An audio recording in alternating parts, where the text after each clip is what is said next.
Hey friends, today we're going to talk a little bit about component properties. Now, first of all, what the heckity heck is a component property? Great question. So glad you asked. Component properties are properties of your component, great name, that allow you to assign names and values within your component that can be customized. So there's three different component properties. The one that I use probably the most often is the Boolean property. That's essentially allowing you to turn something on or off, true or false, yes or no. Then there's the text property that allows you to be able to change the text right from within the side panel. And then there's the swap instance property. So if you have, say, like an icon within your component and you want to be able to change it to a pre-selected icon, you can add those within your preferred icon values and you'll know exactly which ones you can select there. So that can be super handy, especially in things like buttons and things like that. So let's take a look at the difference between just using variants and component properties. Because if you're like me, when component properties first came out, you're like, this seems like a lot. I don't want to do this. I'm just going to ignore it. And I wish that I had ignored it because it really is, it's life-changing, people. It's life-changing. But actually, it's really, really helpful. So on the left, you have some buttons that are only made with variants. And on the right, you have buttons that are made with variants and component properties. So you'll see on the right, there's less buttons. And that's because on the left, we had to have a variant for without icon and with icon, and same thing for the secondary button here.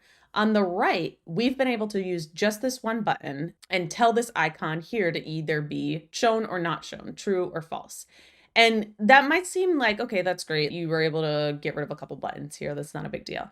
It might not seem like a big deal when it's maybe a smaller set, but once you start to get into maybe you have a button with no icons and one on the left and one on the right, and then you want the ability to have one on the left and the right, and then you have secondary of all of those, and maybe you even have tertiary. Here, we've gone from 32 variants with just primary and secondary in all the states to 8 variants with using component properties. So you can see how the bigger your component set gets, the more convenient it is to use component properties. And it's not just the Boolean property. Remember, I said there's 2 other properties. And how can that be helpful? So if I have these 2 buttons here, this one's made with just variants, and this one's made with variants and component properties. If I were to tell you, okay, change the icon to one that's been pre-selected for approval by your team, and then change the text on the button. If I go into the one that's just been done with variants, I don't know which one's been pre-selected. I'd probably have to go find a list somewhere and then go into my icon and then try and find that icon by going back, blah, blah, blah. So it's not really possible to find a pre-selected one. If I want to change the text, I can double click in there. That's not too bad. But on this one, if I want to find one that's pre-selected, changing my icon, right here, I've got a component property set up. And when I click on that, I have my preferred values set up right here. So my team's already set those up for me. So I know that these are the ones that I'm okay to use on my button. So we'll switch it to the cancel icon. And then if I want to change the text, I can do that right here. And the text especially can be super helpful when you have a lot of text that you want to change. So you don't have to keep kind of doing that either command click or double clicking in to change all the text right here. It's really handy to have everything in one place. So another thing you might be saying now is, okay, Lauren, fine, you've convinced me, but I literally just made all of my variants. I don't want to remake all of these with component properties. Don't worry. It's not too hard. There's an easy way to kind of convert things over to component properties. So let's go back over here. And we want to make our icons, instead of having the no icon button, we want to make this into a component property. So what I'm going to do is I'm going to double click on this icon and you'll see this icon show up right here, an icon on the icon. And this is telling me now to select all matching layers. When I click that, it selects all my icons here. And now you can see on the right side of my screen, either this instance swap property or create Boolean property is shown up. And we're going to do Boolean property first. And we're going to click that. And I'm going to change this to show icon and keep that as true. That's great. Now we have a show icon property. And now you'll see this one that we had as true or false. We can just get rid of that.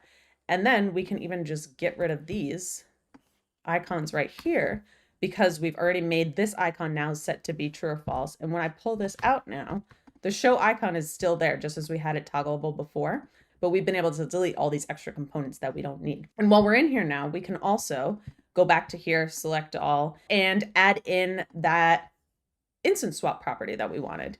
So let's call this icon again, and we're going to add in our preferred values. We'll just put a couple of these on here and create property. And now again, we'll see this over here.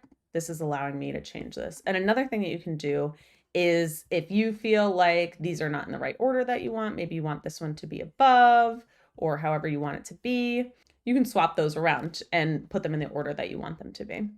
And then the final thing we'll do, just because we're here, is update the text on here to be a property as well. So I'm gonna, again, select all. And I can either do, I don't want to do the layer because I always want there to be text there. So instead of a Boolean property, I'm going to come down to here and do a text property. And this one I'm just going to call label, and the value is label. If I were to change this in here, so maybe I want this to, the default actually to be welcome. Now it's going to create the property. It also changed all of that for me. So it's a great way to change all that text if you want it to be that way. And now when I'm in here, I can easily go in and change this to hello. And my text has changed. So now I can swap it to a different icon. I can actually turn the icon off.